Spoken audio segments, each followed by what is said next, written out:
Alright, so I got this thing, oil pan off, and I was inspecting it, and I looked, all these caps here, they're stamped, which I don't know. I mean, it looks pretty good, but I don't think that's stock. I don't know if Ford ever did that, so I'm like, oh man, this thing might have been rebuilt or something. And it does have a double roller timing chain, which I highly doubt is stock, and someone at least had the pan off before. And I'm just looking it over and everything, and then I just see this. What is that?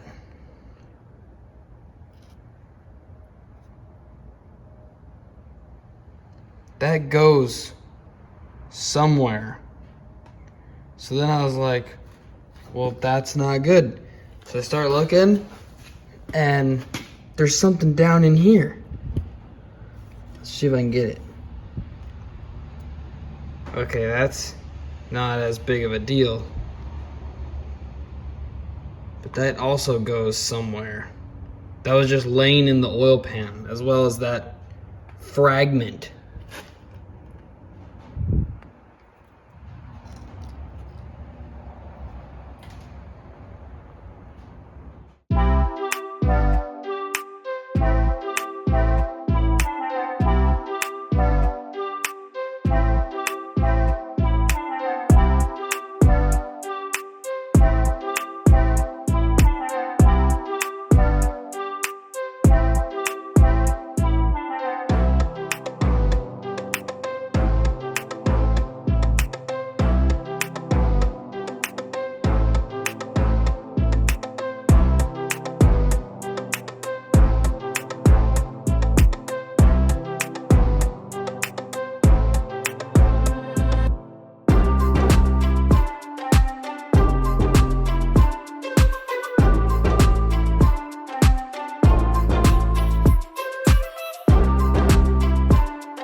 Yep, the car's getting so much closer. I still don't have seats. That is like the bane of my existence. The torque sequence. These little heads only get torqued down to 70 foot-pounds. So 50, then 60, then 70. At least that's what the article, the internet article says. Yep, and this engine shows signs that it was rebuilt, and I did not. The heads were good. The whole engine was good. It came out of a running car, or it was a Ford Explorer, and it was in great condition. But when I took the intake off, I had 3 bolts snap off inside the heads, and I could not get them out. I tried drilling them, and I couldn't. It just wasn't working. Tried easy outs. Anything, I mean, I tried everything I have, and I even tried to weld one of them. Only one of them had some material sticking out. I tried to weld a nut on it, and it broke the bolt in half down in the head, so I just had to take them to a machine shop and have a professional extract them. So they just cleaned the heads and vacuum tested them and everything. So now these heads are fresh heads. All right, we ran these down. Now we're gonna torque them to 50 foot-pounds. 50. So we'll go 50, then 60, and then 70 as our final. Go till it clicks. So that means we met torque, met what we had it set to.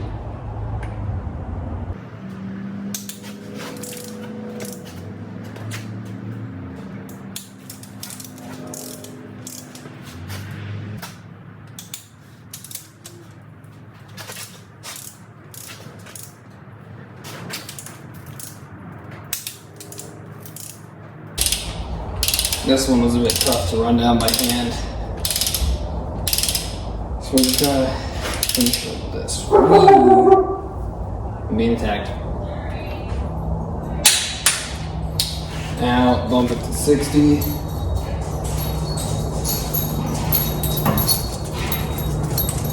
Her back of her fur's all squeezed.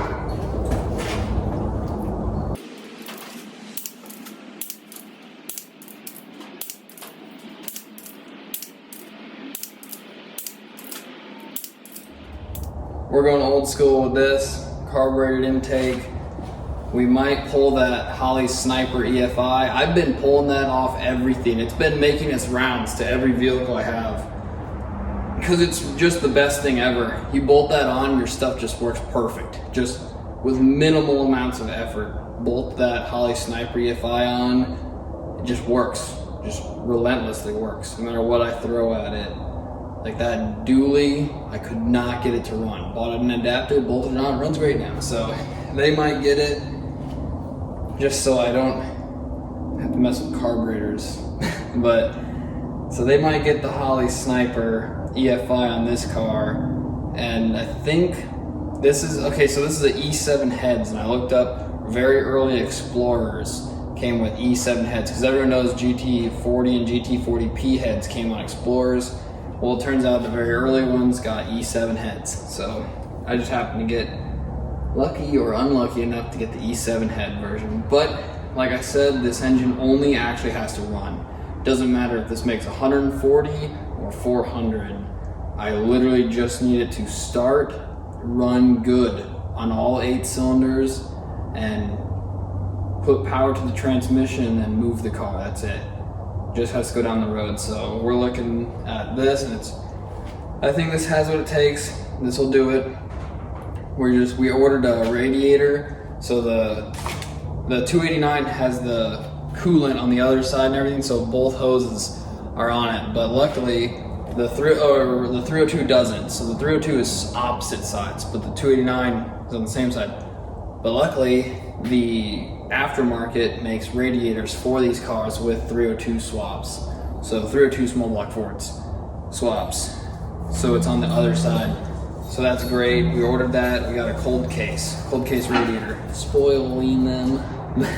But that'll be really good. It's gonna look really good in there and keep the car cool. My Fairlane here, I used to run a 289 in it with a huge, like I think it was a 3-core. I had a 4-core before the engine went through the radiator, but I put a 3-core in it because that's all I could find later. Radiator with those hoses above each other. And here in Florida, the car would overheat every time I drove it because when you have them right above each other, it was a vertical row instead of horizontals. So the coolant was just going in and going right back. It was just using one side of the radiator, and I could not keep the car cool, even though the radiator was almost the width of the car. It was humongous, just gigantic. And now I have one roughly the same size, but it's for a SN95 with horizontal rows and opposite cooling ports. And those, I only run SN95 radiators because the aftermarket, you can get them so cheap for those cars, and they're great, compact. I'm getting off topic, but yep, engine. So this is the 289 that came out of that green 66, and I was originally going to use this engine, but we decided that it was just would require too much money. The freeze plugs were gone, blocks full of dirt, but I need this timing cover for that 302 because it has the dipstick right here instead of in the block. so we can use a front sump pan, which is what the early Mustangs used. So if I can get this water pump off while it's on here, and what I'm hoping is, oh my, one second. Wow.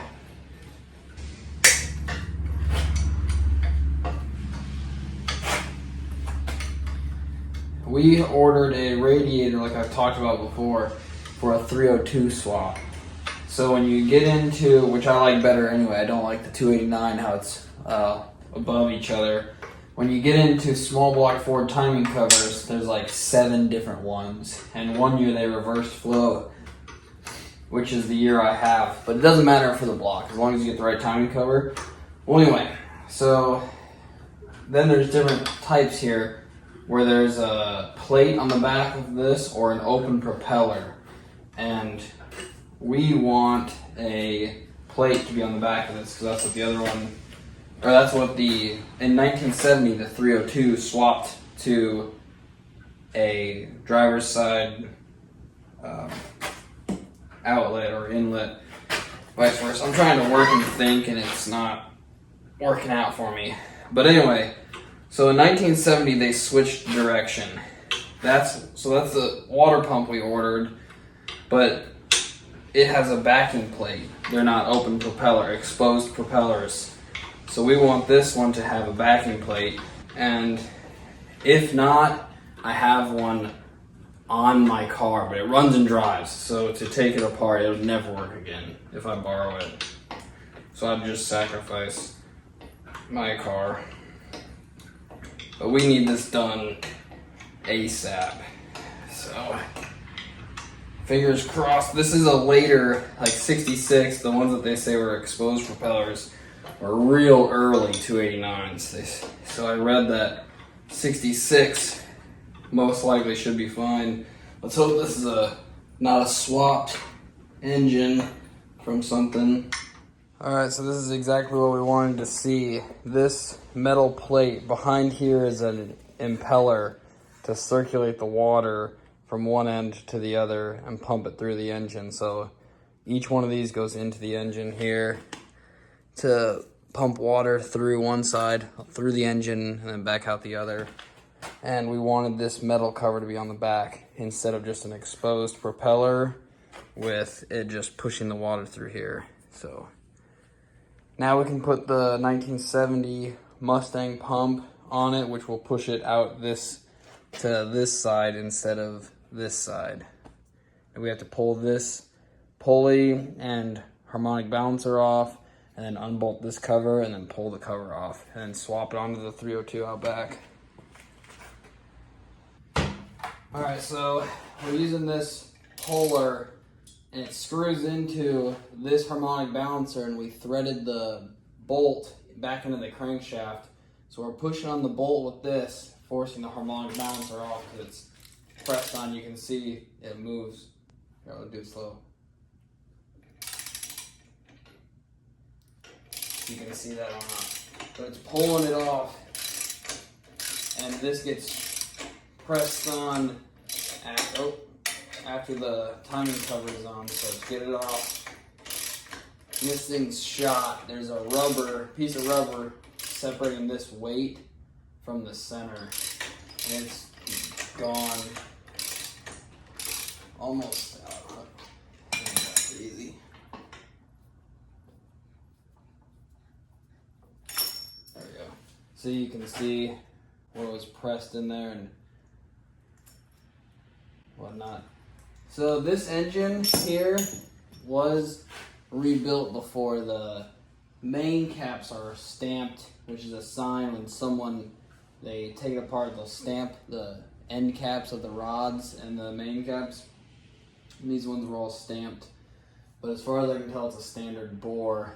And then this is like someone put this anti-seize, which helped us a lot because that was honestly the easiest one that's ever come off. So someone had coated that with a lot of anti-seize, which helped me in the end.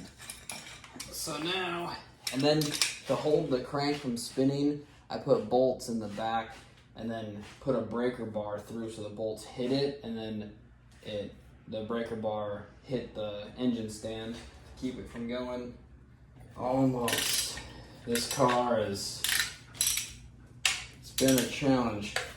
Been using, I don't even know how many different cars and parts from different cars that aren't even Mustangs. Like the transmission is from I believe a Falcon, I think my friend said, because the transmission that we brought to get rebuilt was just shot. Like, it's a core. It is just awful. So we got a transmission from a Falcon, a C4, and then an engine from a Ford Explorer, timing cover from a 289 Mustang 66, and then a water pump from a 1970 Mustang, and the radiator's aftermarket to be able to run a 302. Oh, we got some up top. A 302 engine, the water pump configuration, which is what we want. Should come right off. Yep, nice. So we're going EFI, so I think I'm gonna leave this on this engine. The one out back has a weird thing that sticks out. It's not a circle. So normally right here you have a fuel pump bolt, and it has a rod that goes in here and it hits this. And if you can see, that is not centered. So this thing, boom, boom, boom, goes up and down like this, and it pushes this lever down and up, which then moves a diaphragm to suck gas in, and then it puts it into your carb. But we're just gonna go EFI. But the problem is with me not swapping that would be if someone ever puts a mechanical fuel pump on this engine, it won't work. It might not work. I'll show you guys the thing. Some of you might say, oh yeah, that works fine. Well then good, because it'll work. All right, let's go clean this cover up and get it put on the other engine. So I just got some parts in, and I noticed the front main seal was completely the wrong part, the one I just got. And then I also didn't have a gasket, so I was like, oh man. So that could be it right there, like for the night. But then I remembered years ago, at this point it has to be close to probably 8 years ago, when I was redoing my Fairlane, I got too many boxes because I kept messing stuff up. So I dug through a bunch of stuff, and sure enough, all the gaskets I need are here. So like, look at that. Perfect. Here's the one I need right here. This is it. This is the gasket, and the front main seal is that right there, that ring. So those are the two things that I was missing, and they've been in this package for like 8 years, sitting around waiting for me. So now I'm gonna install them.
tried to mount the driver's side motor mount, and it came in contact with the block there and it wouldn't bolt up all the way.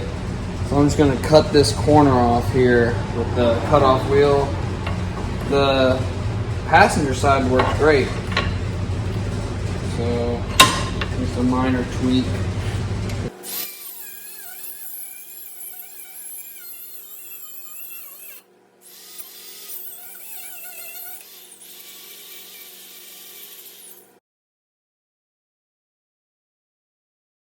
You can see how close that was.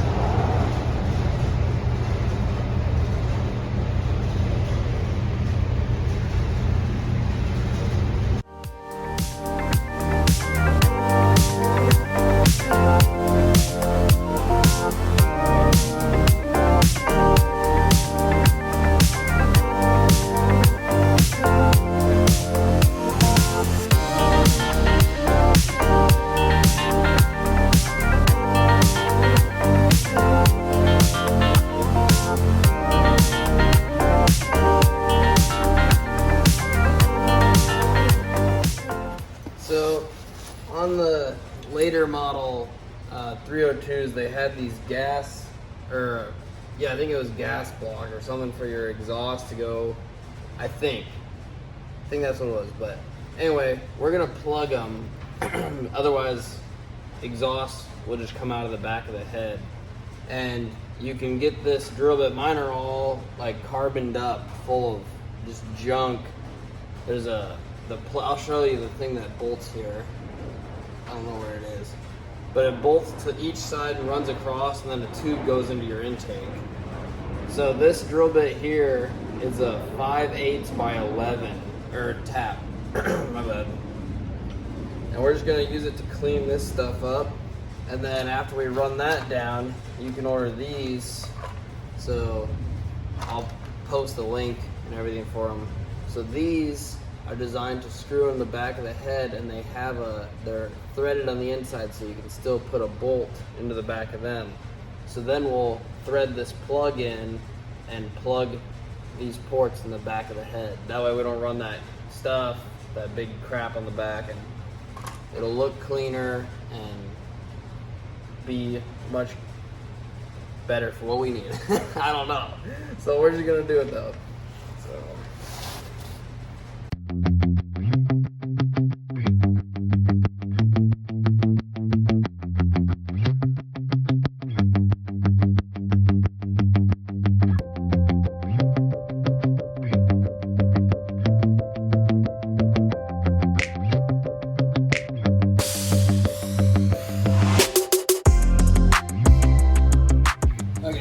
So I found the thing. This is what I was talking about. So you can see here, it just butts up against it, and the bolt goes through into this top bolt above the hole, and it just butts up. I think it had a gasket. Can't remember right if it did or not. But yeah, it bolts like that. And the engine behind me here was one just like it. And someone had just cut these and crimped them and left them back there. So I suppose you could do that. But for us, we just remove this. We don't need it. We ran this tap down them to clean all the carbon off. And then we ordered these they're even called head inserts. And I'll put the link to them all, everything down below where I got them. That way it's easy for anyone doing this. And this is exactly what it looks like. So we're just gonna put some thread sealant on it. I got some right here from Permatex. So I'm just gonna put this on, and you could thread a bolt in there, I suppose, and use the head of the bolt to tighten it down, or a large screwdriver. And I found a piece of metal that I'm just gonna use. So I'm just gonna put this on pretty heavy, that way, because it's going to be up against the firewall, so I'd rather overdo it and never have to mess with it than to have to come back.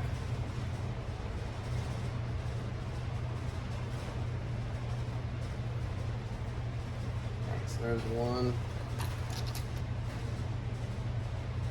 Oh God, well, now I filled the threads with crap.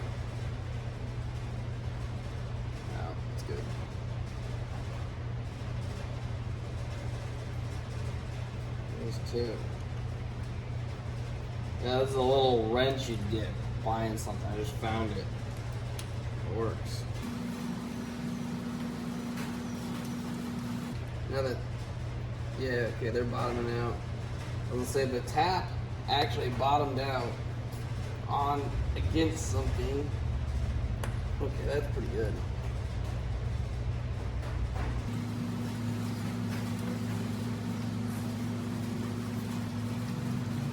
Alright, so now that we got that fixed, there is this hole back here. I think I'm just going to thread that sensor back in. But another thing that is an issue with using a later model 302 is the dipstick. So early models, they put the dipstick in the timing cover with a front sump pan. Later they went to rear sump pans with the dipstick on the side of the engine, on the driver's side, going in through the side of the block in a hole. So for us, we're not using that, and I don't want to run two dipsticks because the stick wouldn't fit, but the tube would fill the hole. I'm gonna have to fill that and plug that hole, preferably before I put it in the car. Well, I need to get new bolts for this, and hopefully today we'll be putting it in the car.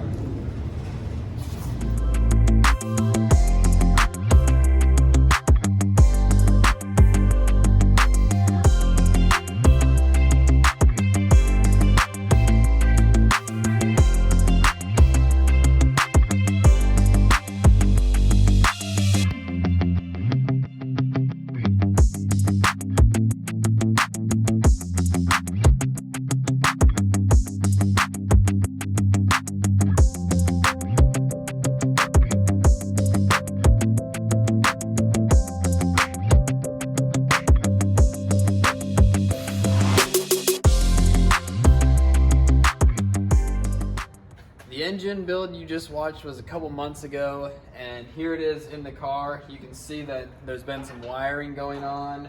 We have the radiator in and the Holley Sniper EFI already installed. So I've been doing some stuff here and there on the side, and when we were filming the engine, I was in such a hurry. I'm still in a hurry to get the car done. It's just taking me longer. But I didn't record anything about the torque converter issue. Originally, I bought a Hughes torque converter, and I had gotten it and it was full of metal when I got it. And luckily, Summit Racing was incredibly good about it. I sent it back, just returned it instead of swapping it out, and I ordered a B&M Holeshot torque converter for this. So it has a 2300 to 2500 stall torque converter in it now. And it worked, it went in flawlessly with bugs. I just grabbed this really quick to show you guys. I did a lot of research, and a lot of people are saying that for this transmission, for C4s and their rebuilt transmissions, they love to run Lucas semi-synthetic transmission fluid, Sure Shift. I just read it that that's what people were using, so that's what I decided to use instead of just like a generic off-the-shelf trans. So we bought, I think, 12 quarts of that. But we just wanted to come here and kind of let you see it and close out the engine build video. It was a challenge because one thing I also didn't say is this is the 4th engine we had gotten for this car. We had so many issues. It had that 351 with a hole in the side of the block, and then the 289 from the donor car that needed every single thing done that we didn't want to sink a bunch of money into. And then we bought another 302 that we left in Illinois and just didn't have enough time or money to go drive all the way up there just for an engine. So then we got this engine. So 4th time's the charm, right? This better work. But okay, well, this concludes the engine and transmission video for this Mustang. Well, anyway, guys, there'll be more videos to come after this one.